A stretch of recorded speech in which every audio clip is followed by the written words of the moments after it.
Untuk pertemuan ketiga kali ini kita akan membahas mengenai materi gelombang cahaya, yaitu difraksi dan polarisasi.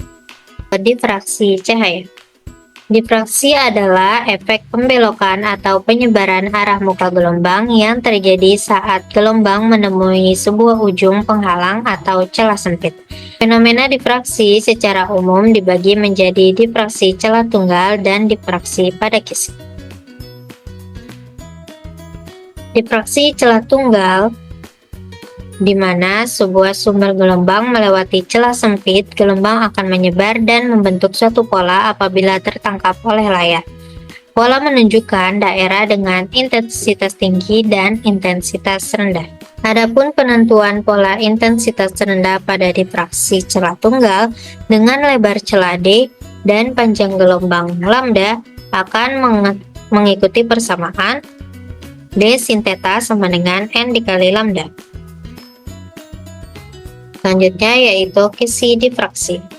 Kisi difraksi adalah penghalang yang memiliki sejumlah besar celah atau goresan yang sejajar dan berjarak sama. Ketika seberkas cahaya melewati kisi, didapat pola pita-pita terang yang lebih tajam dibandingkan dengan pola interferensi yang dihasilkan oleh celah gandayang dan difraksi cahaya celah tunggal.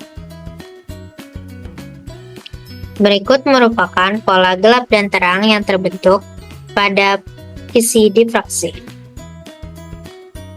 Berikut merupakan kisi yang terdiri dari 100, 300, dan 600. Contoh kisi difraksi dalam kehidupan sehari-hari yaitu ketika terdapat celah pada sebuah ruangan, maka sinar dapat melewati celah sempit, maka terbentuk gelap dan terang di dalam ruangan.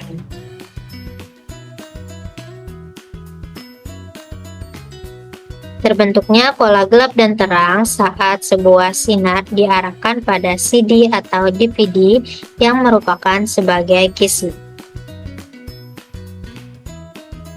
Kemudian kita bisa melihat ke langit, terkadang kita bisa melihat cahaya menyebar melalui awan-awan. Yang terakhir yaitu polarisasi. Polarisasi adalah peristiwa terserapnya sebagian arah getar gelombang, sehingga hanya tinggal memiliki satu arah getaran saja. Cahaya yang dihasilkan oleh sinar matahari merupakan gelombang yang tidak terpolarisasi, karena gelombang cahaya mempunyai banyak kemungkinan arah getar. Adapun alat untuk menyerap arah getar gelombang cahaya disebut dengan polarisator. Intensitas cahaya yang diamati pengamat akan tereduksi yang besarnya dapat dihitung dengan persamaan I sama dengan I0 cos kuadrat theta, di mana I0 merupakan intensitas mula-mula, I sama dengan intensitas setelah melewati polarisator, dan theta merupakan sudut antara sumbu polarisator dan sumbu analis. Awalnya terdapat dua cahaya dengan arah getar vertikal dan horizontal, kemudian melewati sebuah polarisator dengan arah vertikal, sehingga setelah melewati polarisator arah getarnya hanya menjadi arah getar vertikal. Kemudian melewati polarisator yang kedua yaitu polarisator horizontal, maka tidak ada cahaya yang masuk ke polarisator tersebut karena arah cahaya sebelumnya adalah vertikal. Contoh polarisasi dalam kehidupan sehari-hari yaitu kacamata polaris. Kacamata polaris ini membantu penglihatan manusia agar tidak silau saat terkena sinar matahari. Jadi, kacamata ini mengurangi intensitas cahaya dari matahari yang berlebihan dan membuat silau. Selanjutnya yaitu contoh soal. Contoh soal yang pertama, seberkas sinar monokromatik dengan panjang gelombang 5×10⁻⁷ meter diarahkan tegak lurus pada kisi. Jika jarak layar ke kisi 2 meter dan pada layar terjadi terang ketiga dengan jarak 150 cm ke terang pusat, maka konstanta kisi yang digunakan adalah, nah di sini yang diketahui yaitu Y-nya itu 1,5 meter. Itu dikonversi tadi jaraknya itu kan 150 cm, jadi konversi jadi 1,5 meter.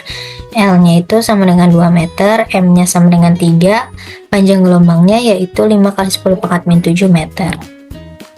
Yang ditanya adalah D-nya. Kita menggunakan persamaan DY per L sama dengan M dikali lambda.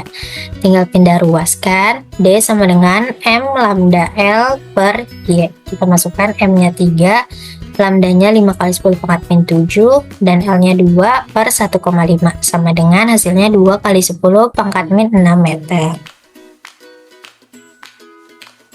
Contoh soal selanjutnya yaitu suatu berkas cahaya tak terpolarisasi merambat pada arah sumbu X menuju ke sebuah polarisator yang mampu memisahkan berkas datang menjadi dua berkas, yaitu berkas A terpolarisasi hanya searah sumbu Z dan berkas B yang terpolarisasi pada arah sumbu Y. Berkas cahaya kemudian dilewatkan lagi ke polarisator kedua dengan orientasi yang sama dengan polarisator pertama. Berapa persen perubahan intensitas berkas B setelah lewat polarisator kedua? Jadi di sini cahayanya tersebut terpolarisasi sebanyak 2 kali dengan orientasi yang sama. Polarisator pertama itu menyerap berkas A. Kemudian diketahui polarisator kedua memiliki sumbu transmisi sama dengan polarisator awal. Maka Q sama dengan 0 derajat. Nah, sehingga menghasilkan I2 sama dengan I1. Karena I2 sama dengan I1 sama dengan setengah I0. Maka intensitas berkas B setelah lewat berkas kedua tidak berubah, sehingga besarnya adalah 0%. Karena tidak ada perubahan. Berikut merupakan penjelasan materi mengenai gelombang cahaya, semoga dapat dipahami.